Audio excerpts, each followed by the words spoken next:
또용주TV의 송영주, 김진수입니다. 네, 그렇습니다. 또용주TV 그동안 영상이 많이 올라오지 못했었는데요. 하지만 앞으로는 영상을 더욱더 많이 올리고자 노력을 하겠습니다. 요한 크루이프가 1916년, 다시 갈게요. 네. 2016년. 또용주TV의 송영주, 김진수입니다. 네, 안녕하세요. 또용주TV가 돌아왔습니다. 요한 크루이프 이야기를 할 겁니다. 요한 크루이프가 2016년 3월 24일 폐암으로 세상을 떠났죠. 네, 서거 4주기가 불과 며칠 전이었죠? 네, 그렇습니다. 사실 서거 4주기 그날 저희가 녹화를 땄지만 이게 웃어야 되는지 울어야 되는지 모르겠지만은 웃음만 나옵니다, 일단. 네. 우리 촬영을 했지만 그 다음 궁금해하실 것 같은데 뭐 예상하셨다시피 날렸습니다. 네. 저 멀리. 네. 네. 근데 다시 촬영한 이유는 요한 크루이프에 대해서는 반드시 얘기를 해야 돼서 그렇습니다. 정말 재밌는 얘기랑 할 얘기들이 참 많은 인물이죠. 네. 네. 그래서 요한 크루이프 특집으로 첫 번째는 인간 요한 크루이프는 어땠는가? 선수로서, 감독으로서, 인간으로서 요한 크루이프는 어떤 사람이었는가를 알아보고요. 그 두 번째로서는 요한 크루이프의 바르셀로나 감독 시절, 소위 얘기해서 드림팀이라고 불리는 그 시절에 대해서 이야기를 할 겁니다. 첫 번째 시간입니다. 요한 크루이프는 과연 어떤 사람이었는가? 요한 크루이프 이야기하다 보면은 끝도 한도 없이 에피소드가 나오더라고요. 일단 요한 크루이프 아버지부터가 아약스 광팬으로 알려졌습니다. 뭐 흔히 알다시피 아버지가 참 아약스의 광팬이셨고요. 그러다 보니까 아들은 자연스럽게 아버지의 손을 잡고 경기장에 찾아가서 팀을 응원하게 되고 그 팀을 또 사랑하게 되는 그런 스토리였고요. 아버지께서 아약스의 광팬이었을 뿐 아니라 축구를 굉장히 좋아하시는 분이고 네. 좀 너르게 다양한 리그, 다양한 선수를 보는 그런 팬이셨다고 하더라고요. 그러다 보니까 디스테파노의 공간을 활용하는 방법이라든지 당시 이제 네덜란드의 드리블의 마술사라고 불리던 파스 빌케스라는 선수가 있는데 이 선수의 드리블을 하는 능력이라든지 이런 것들을 보면서 아들에게 축구를 어떻게 해야 되는 것인지 이런 것들에 대해서 많이 알려줬다고 하더라고요. 여기다 요한 크루이프가 울퉁불퉁한 콘크리트 바닥에서 훈련을 했다는 얘기도 있더라고요. 네. 사실 훈련이라기보다는 그렇게 축구를 즐길 수밖에 없는 환경이었던 거죠. 그 시대에는 사실 정말 좋은 잔디에서 이렇게 좋은 축구공, 좋은 장비들로 이렇게 할 수 있는 시기가 아니었잖아요. 그러다 보니까 콘크리트 바닥에서 할 수밖에 없었고 그래도 그 환경에서 축구를 한 덕분에 불규칙적인 상황이라든지 공이 튀기는 방향이라든지 이런 것들에 대해서 대응을 좀 기를 수도 있었고 본인도 넘어지면 사실 굉장히 아프잖아요. 크게 다치잖아요. 그래서 다치지 않으려고 균형 감각을 기르려고 넘어지지 않으려다 보니까 생존하기 위해서 그런 거죠. 그렇게 균형 감각을 익혔다고 하더라고요. 네. 그리고 요한 크루이프에 대해서 이야기를 하다 보면은 숫자 얘기가 굉장히 많이 나와요. 네. 본인이 공부에 그렇게 흥미가 있었다라는 얘기는 저는 잘 못 들어봤지만 아니야. 내가 보기에는 공부 그렇게 잘하는 스타일은 아닌 것 같아. 근데 수학은 정말 좋았대요. 즐거웠다고 하더라고요. 그래서 수학하는 것을 정말 좋아했고 그것을 축구에 반영해서 어떻게 활용해야 될지에 대해서 공부를 많이 했다고 하더라고요. 야, 우리 같은 수포자들은 모르는 세계야. 어떻게 숫자를 또 축구에 도입할 생각을 했지? 그러니까요. 네. 거기다가 야구도 굉장히 잘했다고 해요. 네, 청소년 대표까지는 뭐 야구 선수로도 활약을 하면서 청소년 대표까지 보냈었고요. 그 시대에 이제 사진 같은 것들 요즘 남아 있어요. 왜소한 체격인데 포수 장비를 메고 있는 모습이 보이는데 실제로 포수 그리고 1번 타자로 활약을 했고요. 포수로서 활동을 하면서 경기장을 사실 너르게 볼 수 있잖아요. 포수는. 네. 경기장의 가장 끝에서 끝까지 모두 볼 수 있는 이 시야와 관찰하는 능력, 예측하는 능력을 축구에 또 많이 접목할 수 있었다라고 하더라고요. 그러니까 전체적으로 토탈풋볼의 선수로서는 뭐 필드의 사령관 이런 얘기를 들었었는데 야구할 때 포수하던 시절 전체적으로 필드를 보던 그 습관이 그대로 이제 축구에서도 적용이 됐다. 이렇게 볼 수 있겠고 그러면서 이제 야구가 아닌 축구를 선택하고 아약스하고 프로계약을 맺는데 아약스 역사상 두 번째 프로계약한 선수. 네. 60년대, 70년대까지만 하더라도 아약스는 그러니까 아마추어적인 색깔이 아직 남아있는 팀이었어요. 아마추어와 프로가 이렇게 좀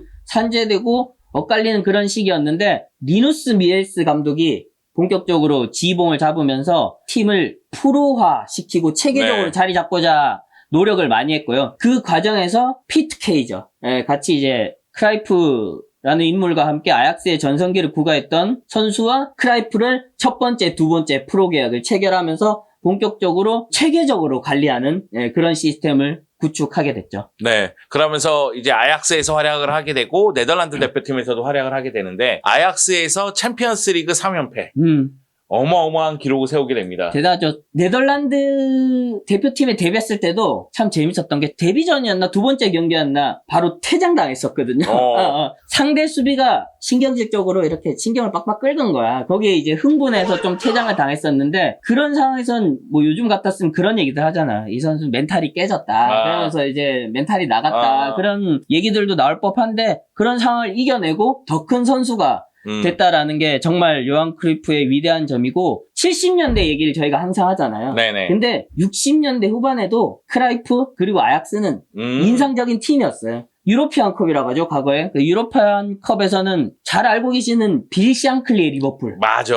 빌 샹클리의 리버풀은 리버풀의 제1세대 전성기라고 볼 수 있는데 그런 리버풀을 큰 스코어로 박살내면서 강한 인상을 남기기도 했고요. 당시에는 빌 샹클리 감독이 뭐 아약스란 팀은 뭐 어디서 듣도 보도 못한 팀이다. 그렇겠지. 듣보잡이란 팀, 듣보잡이다라는 얘기도 했었고 분데스리가의 한 감독은 뭐 아약스가 세제 이름이냐 이런 얘기도 했었는데 그런 뭐 비웃음 것들을 실력으로 보기 좋게 깨부셨던 그런 젊은 패기의 팀이었죠. 네. 그런 팀이 성장해서 70년대 유럽 최고의 팀이 됩니다. 뭐 그러면서 유로피언 컵 3연패, 그러니까 UEFA 챔피언스 리그 전신 이 대회에서 3연패를 이뤘고 1973년도에 바르셀로나로 떠나가게 돼요. 네. 저도 이때 그 다큐멘터리를 좀 봤었는데 엄청 시끄럽더라고요. 네, 당시에는 리누스 미엘스 감독이 이끌다가 코바치 감독으로 감독이 사령탑에 바뀌게 됐거든요. 그 과정에서 두 감독의 다른 지도 방식이 크라이프 감독은 불만이었나 봐요.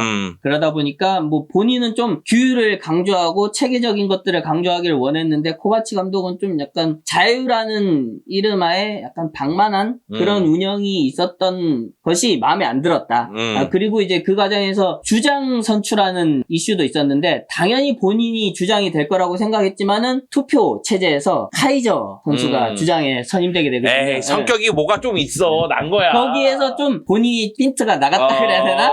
약간 그런 게 있었어요. 그러다 보니까 새로운 도전을 하게 되고 그 과정에서 바르셀로나를 택하게 됐죠. 그때 이적을 할 수 있느냐 없느냐 이적료가 얼마냐 막 이런 얘기가 굉장히 시끄러웠던 걸로 저는 기억을 하고 그러면서 이제 바르셀로나로 이적하게 됩니다.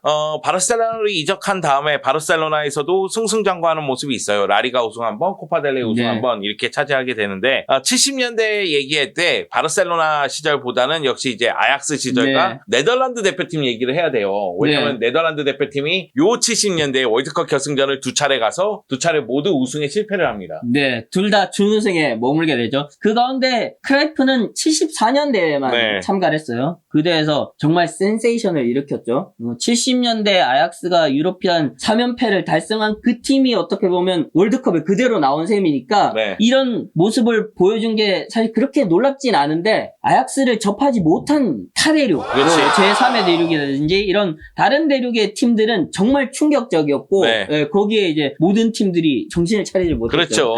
이 토탈 풋볼이 첫 선을 보이면서 말 그대로 센세이션을 일으켰지만은 결국은 74년도 서독 월드컵에서 서독에게 깨지게 되죠. 이제 베켄바우어의 서독에게 결국은 무릎 꿇게 됩니다. 그리고 요한 크루이프는 78년도 아르헨티나 월드컵에는 모습을 드러내지 못했어요. 네, 사실 그때도 아직은 전성기를 좀 구가하던 시기였어요. 여전히 잘하던 시기였고 77년쯤에는 잉글랜드하고의 평가전이었던 걸로 기억하는데 정말 경기를 지배하면서 건재함을 보여준 적도 있었거든요. 그러나 78년대에 불참을 선언하고 그때 당시에 참 말들이 많았어요. 아니, 왜 불참하느냐. 그러니까 요한 크루이프가 왜 안 나오냐. 그런 얘기가 있었는데 나중에 자서전이나 뭐 인터뷰를 통해서 밝히기로는 가족이 신변의 위협을 당했고 본인은 축구보다는 가족을 선택할 수밖에 없었다. 지금 다시 그런 일이 있었더라도 똑같은 선택을 했을 것이다 라고 얘기를 하더라고요. 그런데 당시에 BBC 이제 분석 패널로 방송에 출연했어요. 선수로 출전하지 않았으니까. 출연하면서 월드컵 결승에서 아쉽게 패하는 모습을 보면서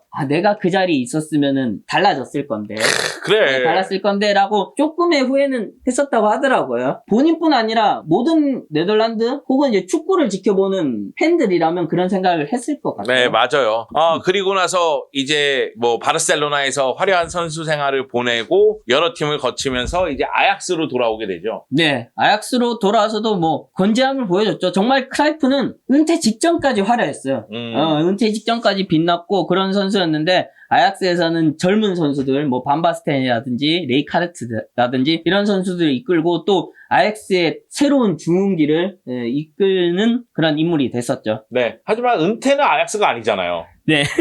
은퇴는 아약스가 아니었고 뼈아프게도 이제 페예노르트였죠. 네. 라이벌 클럽 페예노르트로 가게 됐는데 그 과정에서는 좀 프론트와의 마찰이 좀 있었어요. 예. 크라이프라는 인물을 돌아보면은 항상 그랬어요. 어떤 새로운 곳에 도전을 한다거나 새로운 곳으로 떠나게 될 때는 어떤 큰 사건이 있는데 이것이 프론트 혹은 뭐 다른 인물들과의 마찰 이런 것들이 이루어졌고 그러면은 요즘 얘기한 걸로는 뭐 크라이프 멘탈은 별로 아니야 이런 얘기 할 수 네. 있는데 본인의 주관이 확실한 확고했어요. 거죠. 네. 확고하다 보니까 그것을 벗어나는 그에 반대되는 것들에 대해서 참을 수가 없었던 거지. 그러면서 그냥 본인이 다른 선택을 하게 된 것이었고 페노르트로 이적하게 된 계기도 어떻게 보면 좀 그런 케이스였다고 볼 수 있죠. 그러면서 페노르트를 우승으로 이끌고 네. 화려하게 은퇴했죠. 사실 첫 번째 데클라시케르라고 하거든요. 아약스와 페노르트의 네. 더비를. 그 경기에서는 엄청나게 큰 스코어로 박살났어요.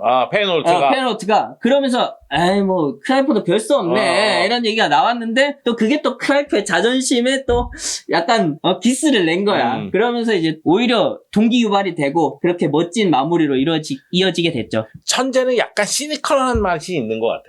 네. 그래서 이 요한 크루이프도 약간 시니컬하지 않았나 이런 생각이 드는데 결국은 자신이 크고 자신을 성장시키고 자신이 가장 좋은 활약을 펼친 클럽이 아니라 그의 라이벌 팀에서 네. 은퇴를 하는 그런 모습이 나왔고요. 근데 또 묘한 것이 은퇴한 다음에는 감독 생활 시작을 아약스에서 해요. 네. 은퇴한 다음에 감독이 되겠다라고 생각한 그쯤에 바로 두 클럽이 러브콜을 보냈는데 친정팀 아약스와 프로를 마무리하게 된 페노르트거든요. 네. 이때쯤 되면 사실 페노르트를 택할 사람들도 있을 거야. 사람이니까. 그러니까. 아니 그 괘씸한 짓을 한 지 얼마 안 된 시기거든. 그래. 그러다 보니까 페노르트를 선택할 수도 있었는데 크라이프 감독은 그렇게 얘기하더라고요. 나의 복수는 선수 시절로 끝났다. 깔끔해. 역시 레전드들은 끝났다. 나는 다시 내가 사랑한 아약스로 돌아가서 새로운 축구 인생을 시작하고 싶다. 그런 얘기를 하면서 아약스의 지붕을 잡게 됐죠. 네. 아약스 지붕 잡고 나서도 엄청나게 좋은 성적을 거둡니다. 워낙에 좋은 선수도 있었고 네. 거기다가 요한 크루이프가 전술적으로 워낙에 뛰어난 감독이었으니까요. 네. 당시에는 사실 코칭 스텝이 지금처럼 막 이렇게 화려하지 않잖아요. 맞아요. 감독 하나, 코치 하나, 뭐 거기에 이제 플러스 한두 명 정도 더 있는 시기였는데 이런 것들을 크라이프 감독은 가감하게 바꿔놨어요. 네. 그래서 메디컬 팀도 꾸리고 코치진도 세부적으로 뭐 공격, 수비, 골키퍼, 피지컬 코치를 다 꾸리면서 7, 8명이 되는 스텝 분단을 꾸리게 되죠. 현대 축구처럼. 그렇지. 그러면서 아약스와 네덜란드의 축구의 새로운 뭔가의 획을 하나 끊게 되죠. 그렇게 되면서 또 전성기를 구가했는데 여기에서 또 조금 일들이 있었던 게 아약스는 당시에는 선수를 이적 보내는 데 있어서 이적료 상한선이라고 해야 되나? 그런 것들이 있었어요. 이게 좋게 보자면 이제 타 클럽과의 매너를 유지하는 그런 건데 요즘 시대에 보면 멍청한 거지. 그래, 말도 안 되는 얘기지. 그러다 보니까 반바스텐이 해외로 떠날 때 굴리트의 이적료에 한 0.1배? 그러니까 굴리트가 10배가 더 많이 받았던 거죠. 그런 이적료밖에 기록하지 못하면서 어떻게 보면 이 적은 이적료로 또 리그 내에서 다른 선수 혹은 해외에서 다른 선수들을 찾아야 되는 그런 어려움들이 있었고요. 그 과정에서 좀 퇴짜도 많이 맞았대요. 그렇겠지. 그리고 프론트진들이 좀 일 처리를 미숙하게 하면서 놓친 선수들도 많았고 그러다 보니까 이렇게만 해서는 안 되겠다. 유스에 우리가 좀 더 가감하게 투자해야 된다. 그러면서 투자자들을 직접 찾아 나서면서 유스 투자를 이끌어내기도 하고요. 그러면서 지금의 아약스 유지 시스템이 또 확 크게 되는 거기에 또 한 가지 기여를 하게 되죠. 그리고 나서 또다시 이제 바르셀로나 지휘봉을 잡게 됩니다. 아약스에서 시작해서 바르셀로나에서 꼽히는 경우가 계속 선수 나와요. 시절에도 그랬고 감독 시절에도 그랬는데 그렇고. 사실 선수 시절에도 떠날 때도 그랬는데 감독 시절에도 떠날 때도 좀 그랬어요. 결국은 프론트와의 충돌을 버티지 못해서 그러면은 내가 선수 시절에서 화려한 시절을 보냈던 바르셀로나로 가자.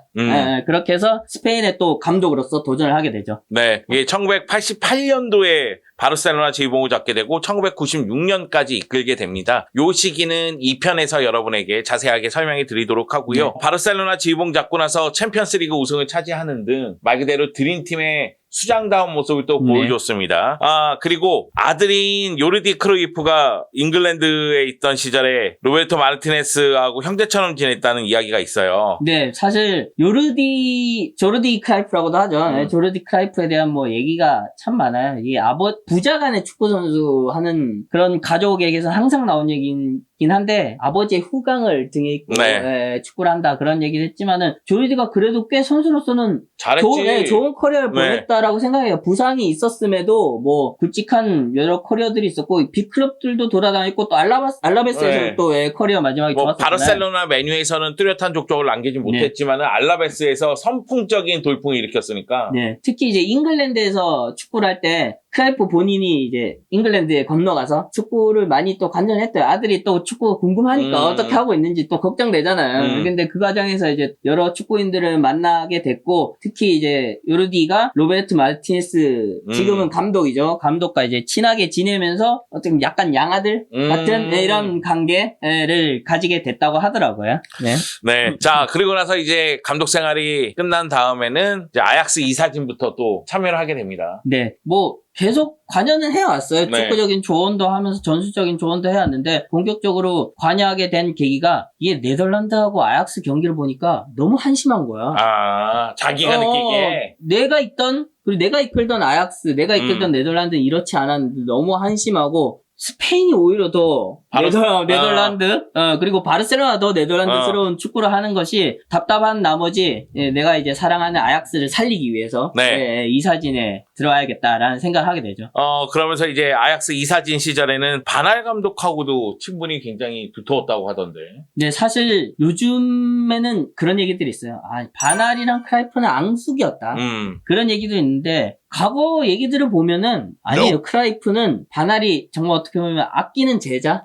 약간 이런 느낌이 있었어요. 그러다 보니까 집에도 초대하고 본인이 일정이 있어서 집을 비우는 시기에도 가족과 보내는 시간을 허락할 만큼 바날에 대한 신뢰라든지 감정이 있대요.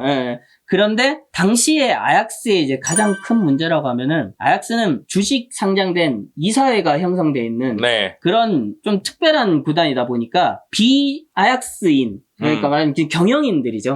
경영인들과 아약스인 축구인들이 좀 대립하는 구도가 많았어요. 그런 경우가 종종 있죠. 네. 근데 경영인들, 비축구인들이 바날을 좀 메인으로 세우는, 메인으로 추대해서 세우다 보니까 이 대립 구도가 일어나면서 사이가 틀어져 보이는 것 같은 그런 구도가 일어나기도 했었는데 개인적으로는 굉장히 친분이 있고 아끼는 축구인이라고 하더라고요. 네. 그리고 나서 이제 바르셀로나 이사진으로 오게 되고. 네. 바르셀로나에서도 굉장히 큰 족적을 남겼습니다. 그러니까 선수 감독뿐만 아니라 그 이사진으로서도 조직 개편이라든가 아니면 여러 가지 힘을 썼더라고요. 뭐 똑같죠. 크라이프가 그런 얘기를 했어요. 아약스는 나의 자식이고 바르셀로나는 연인이다. 둘 다 버릴 수 없는 거지. 아약스가 안 되는 것도 보고 있을 수 없는데 바르셀로나 또한 마찬가지야. 내가 보기에는 요즘 이혼도 가능하고 결별도 가능하기 때문에 연인인 바르셀로나가 좀 약하네.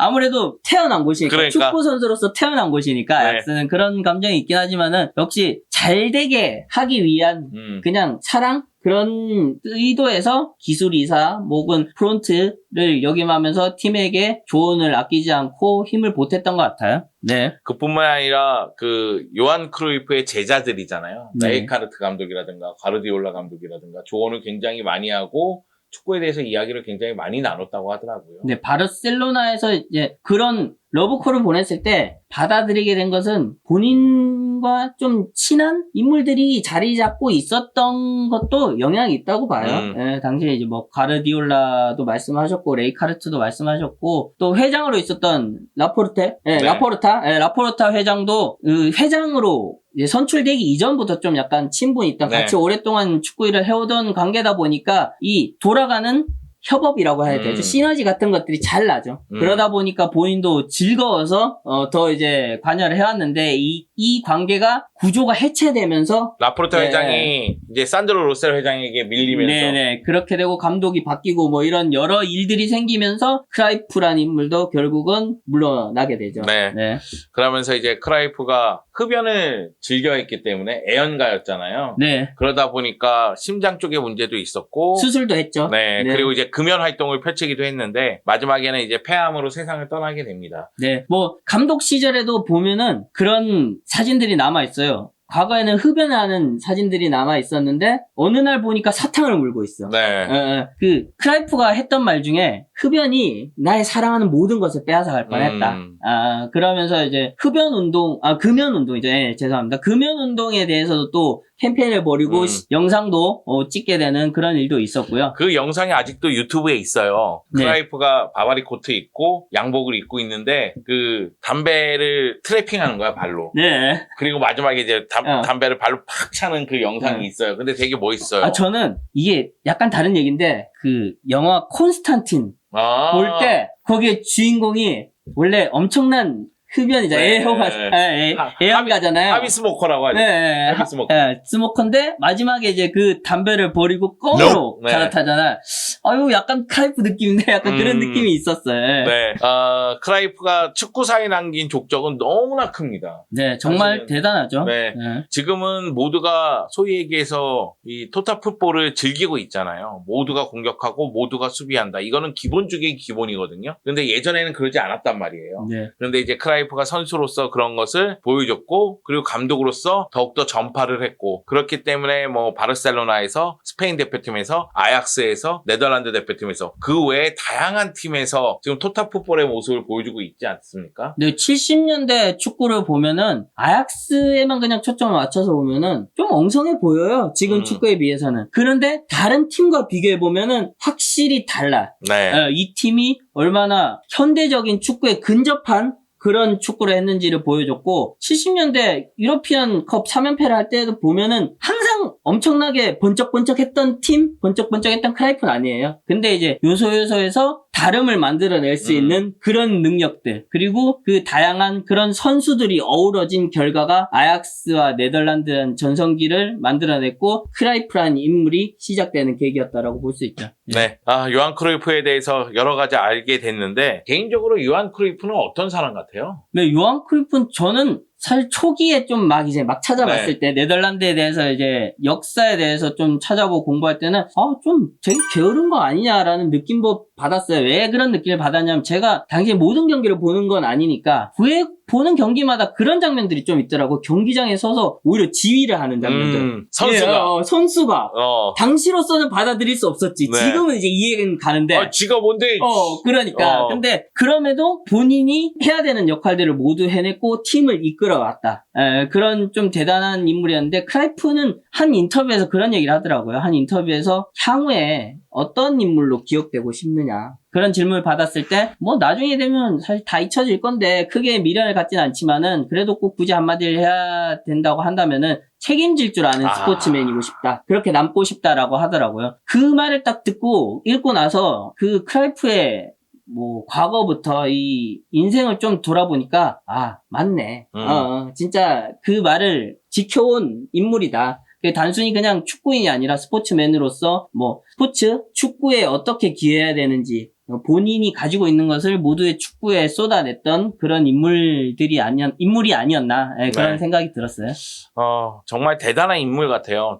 축구를 진짜로 사랑했던 인물이고 네. 그리고 소위 얘기해서 주위에서 천재라고 말할 수 있는 재능을 갖고 태어났고 그 재능을 꽃피웠고 네. 그리고 저희가 뭐 야구도 좋아하고 숫자도 좋아하고 이런 얘기를 했는데 그만큼 생각하는 스포츠인이 아니었나 그런 네. 생각도 좀 들고요. 크라이프에 대해서 뭐 얘기하려면 아직 끝도 없이 나올 네. 수 있는데 정말 얘기거리가 많은 그래서 더 아쉬운 레전드가 아닌가 싶습니다. 그렇습니다. 1년 더 지나면 향후 5주년 특집을 하면 되니까 가슴에 묻고 그때는 뭐 아약스 또 3연패 하던 시절 얘기하고 네. 하면 되죠. 그러면 되니까요. 네. 아쉬움을 가슴에 묻고 네. 요한 크루이프 1편은 여기서 마치도록 하겠습니다. 감사합니다.